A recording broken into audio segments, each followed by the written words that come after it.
everyone and welcome to today's video. Today's video is going to be about how to fix Roblox app crashing on Android.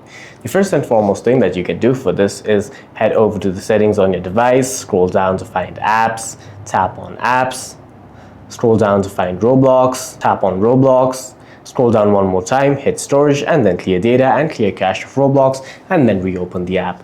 The other thing that you must check for is your phone's storage. For that, let's head back over to settings.